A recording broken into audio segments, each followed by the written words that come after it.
वो पढ़ांगे प्रभु के वचन चो उत्पत्ति की किताब 3 अध्याय 15 वचन।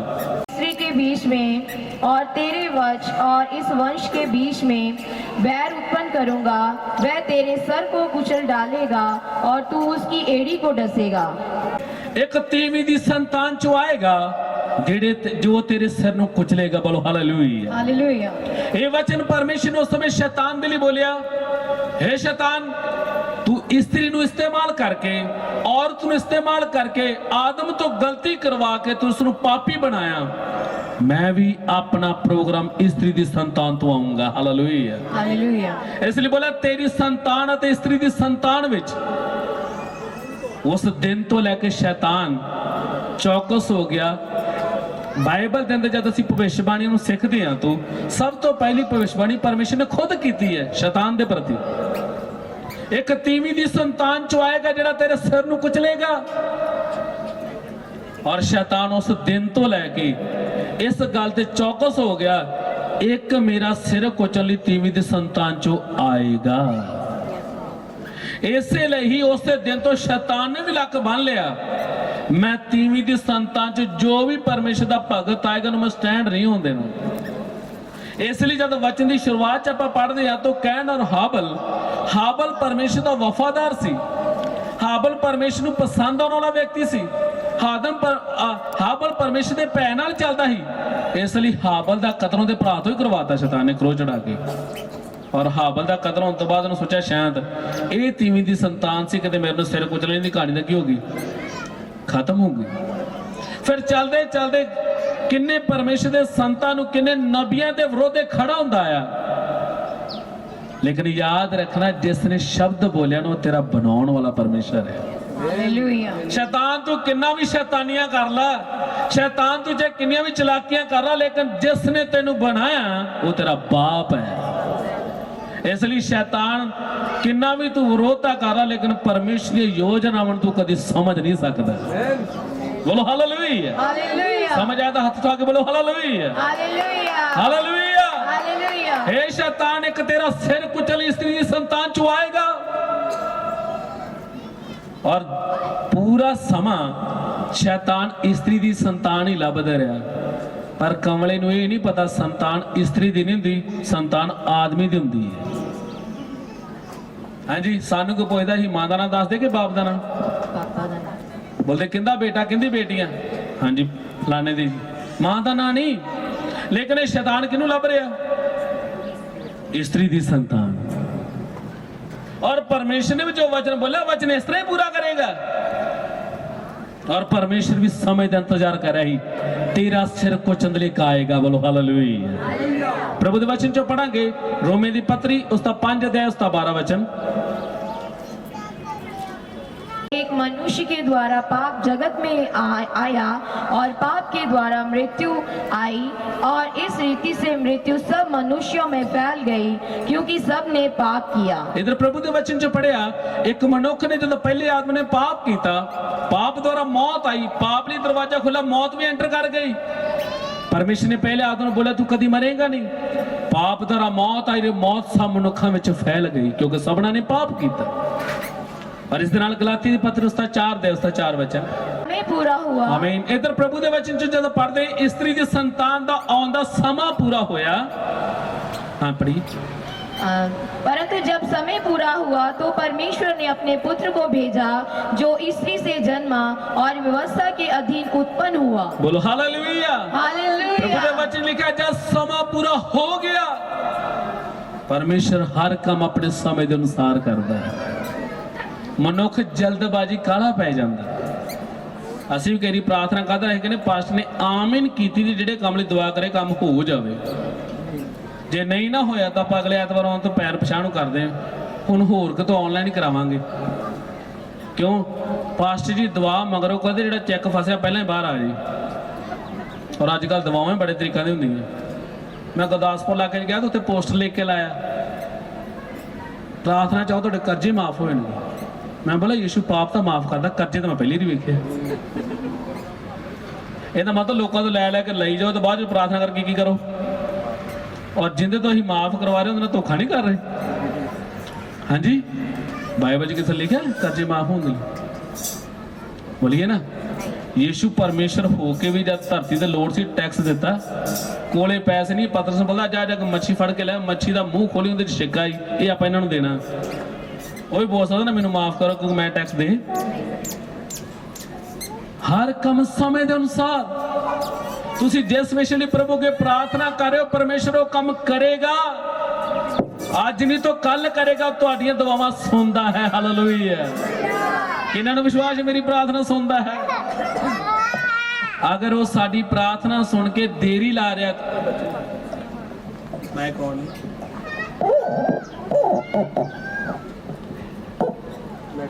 बोलो हालेलुया। अगर परमेश्वर देरी ला रहा तो उसके पीछे भी पिता की कोई योजना है, उसने सुनिया है, लेकिन हर काम अपने समय के अनुसार करता है। इधर वचन लिखा जब समा पूरा होया, परमेश्वर ने अपने पुत्र को भेजा जिहड़ा स्त्री तो जन्मिया। सो मैं दस रही, परमेश्वर ने बोला तीवीं दी संतान चो आएगा। शैतान तीवीं दी संतान को लभदा रहा, लेकिन वचन परमेश्वर ने मरियम और यूसुफ की मंगनी होने दी। यहूदियों च सिस्टम है, यहूदियों का रिवाज है, अगर जब लड़की मंगी जाती सी तो उसनूं कुवारी नहीं बोलते, उसनूं उस दिन तो ही शादीशुदा समझते। अपने पुठा सिस्टम है, पहला मंगनी होंदी है, फिर बरात आउंदी, दे खर्चे दे खर्चे होंदे। यहूदियां च ऐ नहीं है, उन्हां दे इक्के दिन एंगेजमेंट होकर शादी जिस दिन मर्जी बाद च लड़का आण के लड़की नूं लिजा सकदा। इधर यीशु का संसार च आउण तो पहला मरियम और यूसुफ की आपस में मंगनी है, और यूसुफ और मरियम की मंगनी होना परमेश्वर की योजना है। लेकिन मरियम अजे तक यूसुफ के घर पहुंची नहीं है, अजे तक मरियम पवित्र है। उधर यूसुफ ना मंगनी हो गई, शैतान की नजर मरियम तो हट गई, उन्हें पता ही नहीं है। उसने सोचा कि ये तो इधर मंगी गई, ये थोड़ी, ये तो कुंवारी थोड़ी है। लेकिन परमेश्वर का वचन तो पूरा होना। उधर मरियम को दूत आन के बोलता मरियम वधायो, वो बोलती हैरान, सानू कोई यकदम कह देना कंग्रेचुलेशन वधाइयां, आप बोलते किहड़ी गल दी है। इधर कुंवारी मरियम दे कोल आन के सुरदूत बोलता मरियम वधायो, तू एक पुत्र नूं जन्म देगी, उसका नाम यीशु रखना। वो बोलती हो नहीं सकता क्योंकि मैं मनुख नूं जानदी नहीं है। वो बोलता पवित्र आत्मा तेरे ते छाया करेगा, तू उस पवित्र आत्मा द्वारा गर्भवती पाई जाएंगी, तू उसका नाम यीशु रखना, अपने लोगों को पाप तो छुटकारा देवेगा। उसका धरती ते आउंदा उद्देश्य अपने लोगों को पाप तो मुक्ति देने के लिए आया। मरियम नूं जद ये संदेश मिलिया, पहला तो मरियम डर गई, लेकिन बाद विच मरियम बोलदी मैं तेरी दासी हाँ, तेरी आखे के अनुसार ही मेरे नाल हो जावे। सब लोग परमेश्वर के वचन कबूल नहीं करते। मरियम नूं पता मैं कुंवारी हाँ, मैं गर्भवती हो गई तो समाज ने मैनूं जीन नहीं देना, मेरा माँ बाप मेरा पति जिंदा मंगनी कबूल नहीं करेगा। लेकिन तो भी परमेश्वर के दूत दे कोल आए हुए वचन वापस नहीं मोड़िया। मैं खुशकिस्मत हाँ कि मैनू इस आशीष का भागी होने के लिए परमेश्वर ने मौका दिता। Hallelujah hallelujah. मरियम ने किसी की सलाह नहीं ली। अज बहुत लोग बंदगी च आउण लगा 20 बार सलाहां लैंदे कईयां तो, असी चर्च जाइए कि ना जाइए, असी प्रार्थना कराइए कि ना कराइए, असी वचन सुनिए कि ना सुनिए, सलाहां लैण वाले लोग परमेश्वर तो आशीष नहीं पा सकते। जो लोग परमेश्वर के वचन कबूल करते उन्होंने जीवन च प्रभु की आशीष आउंदी है। इधर मरियम कुंवारी है, सिर्फ मंगनी हुई है, लेकिन शैतान की नजर हट गई है। परमेश्वर की योजना स्वर्ग च बैठे चल रही है। बोलो हालेलुया। जिन्होंने समझ आ रहा बोलो हालेलुया। मरियम ने परमेश्वर के आए हुए वचन ग्रहण किया। उधर मरियम गर्भवती हो गई, उधर यूसुफ को खबर मिल गई। यूसुफ के मन च पता लग गया कि तेरी पत्नी जिंदा मंगनी हुई है वो तो गर्भवती है। लिखा यूसुफ ने मन च योजना बना ली, जिंदा मेरी मंगनी हुई तो मेरे शादी होने तो पहले गर्भवती पाएगी, मैं इसनूं चुप कीते त्याग देना। उधर परमेश्वर दूत यूसुफ को पहुंच गया। हे यूसुफ, जो मरियम दे गर्भ च इसनूं गलत ना समझियो, परमेश्वर की आत्मा की छाया। हालेलुया। तू तुरंत ही उठ के जा ते मरियम नूं अपने घर ले गया। अरे भी परमेश्वर का भगत है, इसने भी किसी की सलाह नहीं ली। लोग मैनू की कहणगे, यकदम उठा मरियम नूं लैण लई चला गया। हालेलुया। और उधरों राजे ने भी कानून पास करता, दुनिया की पहली मर्दशुमारी होनी है, सब ने आन के नाम लिखाना। परमेश्वर की योजना पूरी स्वर्ग तो बैठा प्लानिंग हो रही है। यूसुफ मरियम नूं लैके बैतलहम इलाके च पहुंच गया और उधर मर्दशुमारी हुंदे समय समा लग गया और यीशु का जन्म भी उधर बैतलहम च हो रहा। Hallelujah, hallelujah. उद्धारकर्ता मुक्तिदाता जद इस संसार च प्रगट हो गया, शैतान तेनू पता भी नहीं है जेड़ा तीवी दी संतान चो आएगा वो आ भी चुका। हालेलुया। हालेलुया। इसलिए ਅਸੀਂ बहुत बार शैतान दी युक्तियां तो डरते हैं। बोलो हालेलुया। जेड़ा तीवी दी संतान चो आएगा वो इस संसार च आन के प्रगट हो चुका। हालेलुया। हालेलुया। इसलिए परमेश्वर दे चुने भाई और भैनों, शैतान तो डरन दी लोड़ नहीं। शैतान के उत्ते बैठ के राज करने वाला साडा प्रभु है। हालेलुया। हालेलुया। शैतान दी योजनाओं नूं फेल करने वाला साडा ऑलमाइटी गॉड परमेश्वर है। इसलिए कभी डरना नहीं। कई लोग परमेश्वर तो घट ते शैतान तो ज्यादा डरते, और जेडे ज्यादा शैतान तो डरते, शैतान उन्होंने सामने हीरो भी ज्यादा बनता। इसलिए परमेश्वर तो डरना शुरू करो, शैतान दा आफड़ वह दूर रहेगा। रास्ता बदलता जो शैतान होंगे तो समागम ने 2 साल तो जिन्ने बच्चे छोटे सारे कत्ल करवाते। क्यों? शैतान क्यों समाया है इस राज्य अंदर? क्योंकि शैतान की योजना किसी किते लगता है जेडे चिन्ह प्रगट हो रहे ना, किते मेरे सिर नूं कुचलना स्त्री संतान किते आया तो नहीं। सारे बच्चे मरवाते, लेकिन मरियम और यूसुफ किथे पहुंच गए? मिस्र विच। हालेलुया। और जो दाऊद दे नगर च मुक्तिदाता पैदा होया वो आज साडे विचकार आत्मा द्वारा उपस्थित है। हालेलुया। हालेलुया। इसलिए प्रभु यीशु मसीह संसार दे विच कोई धर्म बदलने नहीं आया।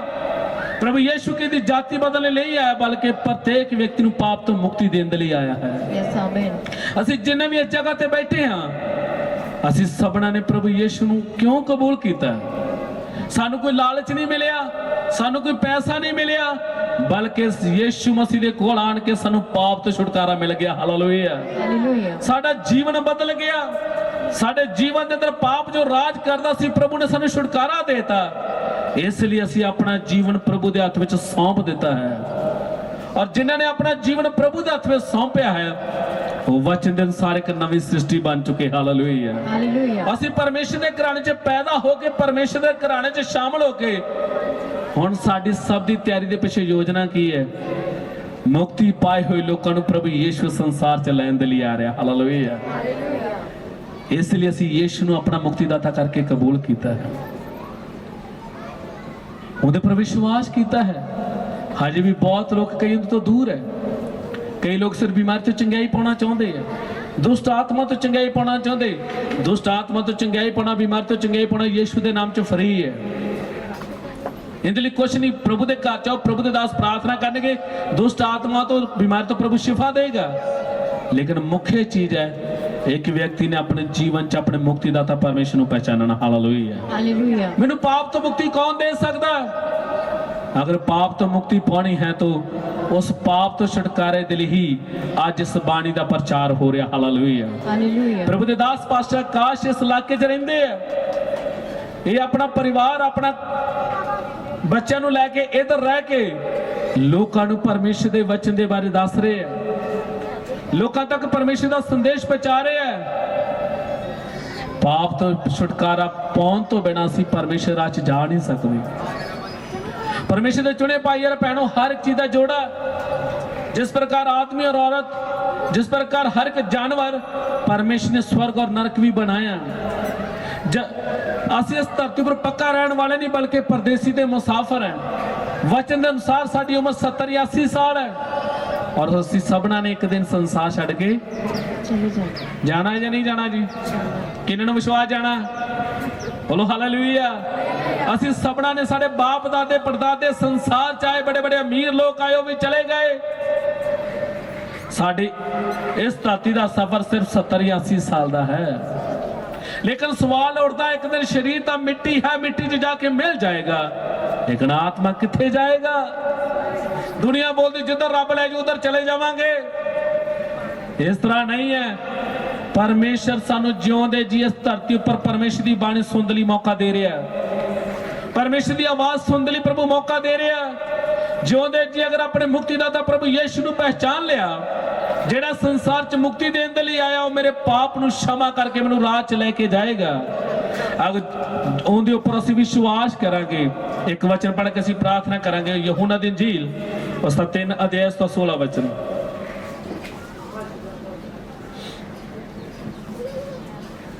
यूहन्ना सुसमाचार उसका 3 अध्याय उसका 16 वचन। ऐसा प्रेम रखा कि उसने अपना इकलौता पुत्र दे दिया, ताकि जो कोई उस पर विश्वास करे वह नष्ट ना हो परंतु अनंत जीवन पाए। इधर प्रभु के वचन च लिखा, परमेश्वर ने जगत ਨੂੰ इतना प्रेम किया, उसने अपना इकलौता पुत्र जगत ਲਈ दे दिता, जो भी उन पर विश्वास करे नाश ना हो बल्कि सदीपक जीवन पाए। परमेश्वर ਦੇ ਚੁਣੇ ਭਾਈ और ਭੈਣੋ, दो तरह का जीवन है, एक है थोड़े समय का जीवन, एक है सदीपक जीवन। इंसान थोड़े समय के जीवन के पिछे बड़ी दौड़ च लगा। मैं पहला बोलिया, सुबह तो लेके शाम तक आप पूरे परिवार को काम के पिछे लाई रखते। एक घर बन गया आप बोलते घोर बनाना, जिंदा घोर बन गया बोलते घोर बनाना। इंसान के अंदर संतुष्टि खत्म हो गई है। जिन्ना मर्जी धन आ जाए फिर ही बोलता कुछ होर आ जाए, लेकिन याद रखना असी संसार च एक दिन जाना है। परमेश्वर ने सानू एक जीवन दिता, सदीपक जीवन पाना है। तो ये जीवन तो सानू मिलिया है, एक बार सानू प्रभु ने मौका दिता। सदीपक जीवन पाना है तो सानू प्रभु यीशु ते विश्वास करना पैना है। जो यीशु ते विश्वास करेगा वो कभी नाश नहीं होगा बल्कि सदीपक जीवन का अधिकारी बनेगा। आज दोपहर के समय परमेश्वर सानू इस 25 दिसंबर नू इस समय के उपर परमेश्वर सानू अपनी आवाज सुनने लिए मौका दे रहा। परमेश्वर की बाणी सुन के अपने मन को कठोर ना करिए, बल्कि प्रभु यीशु के नजदीक आके उसकी आराधना करके उसके राज लिए तैयार हो जाइए।